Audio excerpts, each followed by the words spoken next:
What's up guys, Miticus here, the coach for the Boston Beedrills. This is week 8. Week 8, wow. How the time has flown, the season is almost over. But yeah, this is week 8. The Boston Beedrills are currently sitting at 2-5 as you've seen in the thumbnail preview when you clicked on this video. It has not been a successful season, unfortunately.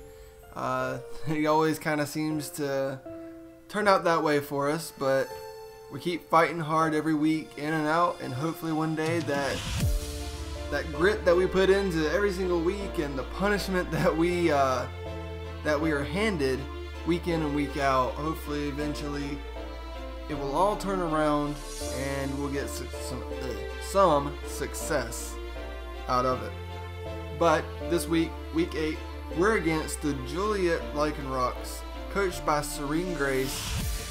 May also know her as Sarah Bear.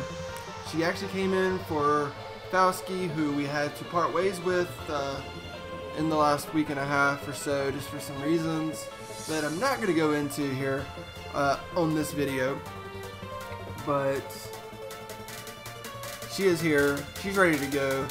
She is wanting to take this team to prosperity, as it's a scary team that Fauski was able to draft. It's got some flaws, of course. Every draft has flaws, but it's a suitable team, and I think she can do some work with it. So as you can see, we got the team preview up here. This is post-com, and I do not have a webcam up right now because OBS would not load my webcam, and I don't know why. And it's post-com because I ran out of time. Let's just be honest, I ran out of time this week, and I didn't even do any prepping besides like 1 or 2 mons just to make sure I could have an answer for like Rotom, an answer for Muck, as you can see, which came. But that was really it. I didn't do too much prepping outside of that. I actually ran a lot of the same mons that I ran last week with the same EVs and stuff, but that's okay. I still felt like it was a decent enough team to pull through a victory. And again, my record's 2-5. Doesn't mean I'm giving up at all. I want to get every win that I can get. Maybe hopefully can get to a point where I end the season like on a 7-5 or something like that. That would be really nice. But we'll see how that goes. 6-6 would still be nice as well. Just right there at a 500, you know, even on both sides. That would be nice. So anyway, let's call it quits here on the narrative, and let's actually go into the battle. So I was a little nervous about her team. Mew is a beast. I mean, it can do anything and everything, and that makes it extremely scary. But anyway, I let off with Electros here because I wanted to either A, knock off something, or B, just Volt Switch. So she sends out Rotom Wash. I think, okay, Volt Switch, which she does because it's going to be faster, and maybe she thinks I'm going to switch out too, or I should have probably Volt Switched here, but I knocked off. I'm almost positive. I should have tried to get some momentum, but I knocked off. Knockoff came in, did a decent amount to the Muck, more than I actually thought it would, and knocked off its leftovers, just making it a little less viable in the downstretch of the game. Hitmontop's an easy switch in here. Muck can't really do too much to it after the Intimidate, so we are gonna see a curse. So he's back to back to even. Defense is up a little bit, but his attack stat is right there where it started off at after the Intimidate plus the Curse. Close Combat does not do hardly anything to this thing, and I'm like, wow, I really thought that would do 50 to 60%. I didn't even calculate because I was just so sure that it was going to do that much. So he does Curse, or Sarah does Curse again. Muck goes up to +1 attack, 2 defense. So I'm like, okay, I have to bring out some kind of special answer here, because this Muck is getting a little carried away and I can't have it putting a dent in my team. I can't have it breaking walls this early on.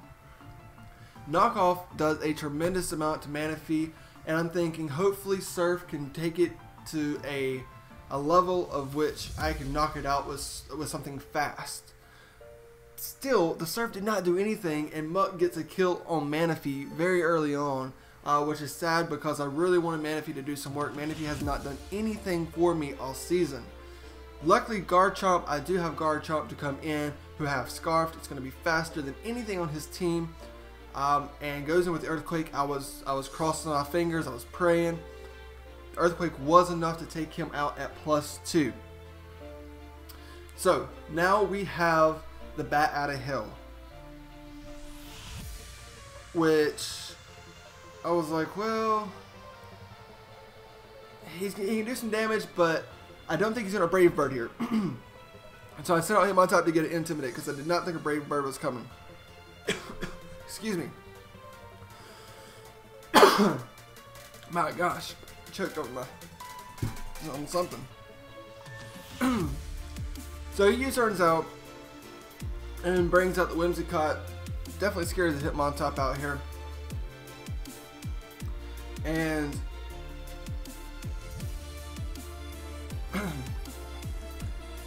we are going to bring out, who do we bring out here?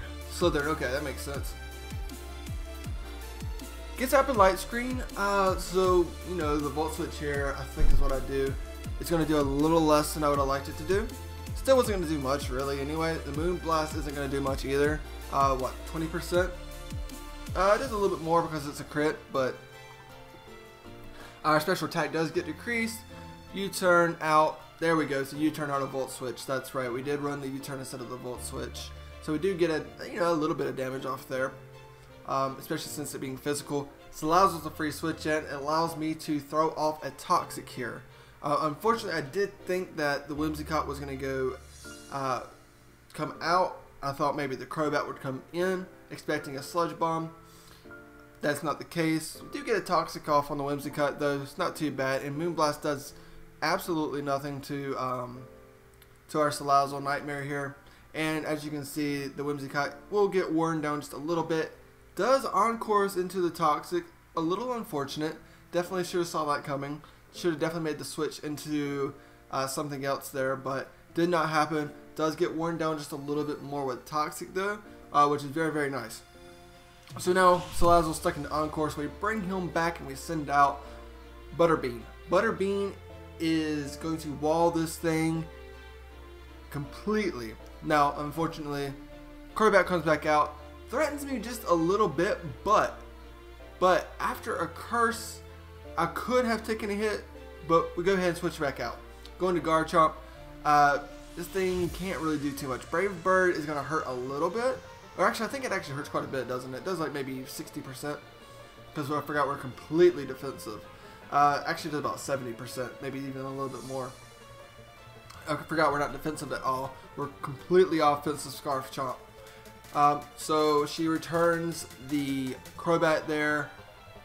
So Garchomp does a little Rock Slide, which is fine. We get a little bit of damage off on this thing. When I say a little, it's about 30%. So not too bad, and especially after the poison damage. Whimsicott is right in the range for another Scarf Rock Slide as long as we don't miss, and we connect, and we do knock it out. Thank goodness. I was crossing my fingers there as well, just like I was with the Mug earlier. Garchomp is putting in a lot of work here, getting rid of some of those problems where he could, where Sarah could be a little gimmicky and maybe cause an issue for us. We unfortunately do get a Toxic here on our Curse Lax, but the good thing is we are carrying Rest, and that's going to be a very, very nice solution for us once we get down pretty low in health from that Toxic damage. And now we are free to set up on a Curse, and Crobat might come out. That's fine. After a Curse, Crobat only does about 25 to 30% to us, and that's not bad at all. Fly Guy comes out. It's actually the Flygon. Sarah here is going to say, okay, he's going to Curse. You know what I'm going to do? I'm going to Dragon Dance. Well, here's the thing. Your Dragon Dance is scary, but you don't have the defense to handle the Curse Lax. It's going to be an issue. Now, maybe she doesn't realize that I have Rest here. She could have played this Flygon out a little differently. as you're going to be able to see. And I think she could have worked around what I was doing, and she could have knocked me out because, and I rested a little bit early there, only because I didn't want to calc something wrong and go down to too little of health and then die to some kind of toxic crap. So I went ahead and rested off the toxic there just to make sure that I was putting myself in the best position possible. We do see the Dragon Dance there from Flygon. That's okay. We're going to Sleep Talk, and we're going to get a Body Slam, which is very, very nice. Curse there would have been nice as well, but we'll take a Body Slam. Body Slam right there is really, really nice. Anything would have been nice except rest, obviously, as that would have put us in a lot worse of a position. She's forced to roost here. I mean, absolutely had to roost, no doubt about that. Had to get back up to as much health as she could. Trying to stall out, make sure I get a rest. Hopefully I hit Sleep Talk and it gets rest instead of Body Slam or Curse. We do get another Body Slam though, taking that Flygon right back down to where she has to roost again. A little bit of leftovers there. And now we are free to actually Body Slam again. Roost would have been the play to go there, I think, because that forces me to, well, I guess I would have cursed after that. I think definitely trying to stall me out put me in a position where I had to rest. And yeah, because I would have had to rest there. I would have had to rest because the Earthquake was just doing too much damage. But then I would have been knocked out. So yeah, Roost. Roost would have been the play to go there, but it just didn't happen. I'm trying to think about it in my head as I'm talking, and it's just not working out well. But I do know that Roost would have been the correct play there. Unfortunately, we do have a Crobat coming in with a Brave Bird here. It's not going to kill me. It's not going to kill me. But I do rest. I do rest. And actually, I think if I'm right, I actually do get another kill here because it only took me down to 12 HP and didn't kill me. Because this Brave Bird, I think, does only about 30%. May do more, but I feel like I only did about... Woo! But there's a crit. That crit was a little damaging. Good lord, took me down to 3 HP. 2 Brave Birds that probably should have killed Snorlax. We live them, and we take out the Flygon and the Crobat. So that was very, very nice on Snorlax's part. Unfortunately, we did take that crit. Brave Bird, which really kind of sucked, but at the end of the day, we took out Flygon and Crobat. 2 big issues. We now have Muck gone, and we have Whimsicott gone. The only wall he has left is this Transform Mew. I see this Transform Mew, and I got a little scared. I'm not gonna lie, I got a little scared. I was wanting to see how much the Body Slam did, and it did roughly 40%, maybe 35%. But then I'm like, well, hold on here. Can we keep Butterbean around? But then no. I thought maybe she'd go for like a curse or something, and maybe we could rest up our stuff, and maybe we can just finish this game out cursing ourselves and trying to beat this thing. But anyway, we're going to intimidate the Snorlax now. Its attack goes down to -1, or actually go down to even. That close combat I don't think should have killed. That close combat did a tremendous amount from a completely defensive Hitmontop. No attack investment, impish nature, leftovers. That did a lot of damage to Snorlax. A lot of damage. Especially at +1 defense. So that was a little strange to me. I don't know exactly the mechanics between Transform Mew and stats, but I just thought it was very interesting. So Mew's gone. All we have left to get past is this Rotom. And this Rotom actually presented a little bit of an issue for me because I didn't exactly know what to do to it. Obviously I can Volt Switch. No, I don't have Volt Switch. Obviously I can Thunderbolt here. Don't know how much damage that's going to do though. Hydro Pump, she hits that. Thunderbolt comes through. I think it might do 30%. Yeah, that's about right, 30%.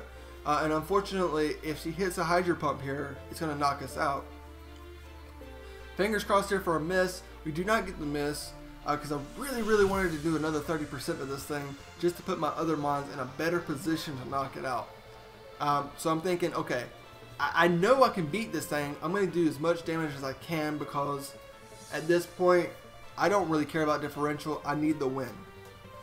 So Hydro Pump, she misses, or no, she actually hits the Hydro Pump. I don't know why I said she misses. She doesn't miss the Hydro Pump. Close Combat comes in and does a measly 25 to 30%. And our defense and special defense falls. So this next Hydro Pump will definitely, without a doubt, knock us to the ground. It will knock us out. And she will get another kill. Hydro Pump does connect. Hitting a lot of Hydro Pumps there. But we can't complain too much because we hit a lot of body slams through the sleep talk. So that was really nice. We kind of exchanged that. She did get a crit. Which was unfortunate. But thankfully this sludge wave here is definitely enough to knock out this Hitmontop. My goodness. To knock out this Rotom Wash. And it does give us a win against Sarah. And our record is now 3-5. Let's work our ways up, guys. Let's get stronger. Let's get better. We definitely did not put the prep into this week that we should have. We probably would have ran a lot different sets. But one thing I did bring into this set was Curse-Locks because I wanted to use Curse-Locks. And it did pretty well. It got 2 kills for me. Scarf Chomp finally paid off for me. Garchomp should be a monster in this season, and he's just not because I'm not using him well, unfortunately. I also have Manaphy, which is a beast. I mean, really, Manaphy's really good, especially with Tail Glow. But I haven't gotten a kill with it yet, which is really unfortunate. With that being said, very nice job by Sarah coming in, using Falsky's team. She did really well with it. She almost came back there at the end. I was getting a little worried, to be honest. I was calculating back and forth on whether the sludge wave would work or not. Again, I wanted to make sure I got it down to a decent amount of health. I don't remember what its set was. I don't remember if I saw leftovers or not on it. But it could have been scarfed or something, and that was scary for me. Because, you know, Garchomp can't hit it with an Earthquake because it's got Levitate. Wasn't sure exactly how much Rock Slide it would do. And because I carried the same Garchomp as I had last week, I had HP Ice and Flamethrower on there. And guess what? That's not going to do much to the old... Rotom Wash either. So that definitely did not play in our favor, and it did make me sack off a few things because if I would have better prepared for the Rotom Wash, I probably would have sent out Garchomp to finish it up with like an Outrage or something like that, but that was not the case. So I lost another Mon. I lost Hitmontop because of it, maybe Electros as well. Yeah, so unfortunately, it could have been like a 4-0, but nonetheless, very nice job by Sarah. A little confused about the Flygon move there. I think roosting would have been better. Definitely commend her for not stalling it out. I prefer that, most definitely. But strategically, I do think the roost would have been a little bit better. But maybe she was playing there for different EV arrangement on the Snorlax or something. I don't know what she was thinking, so I'm sure she had her own little strategy there.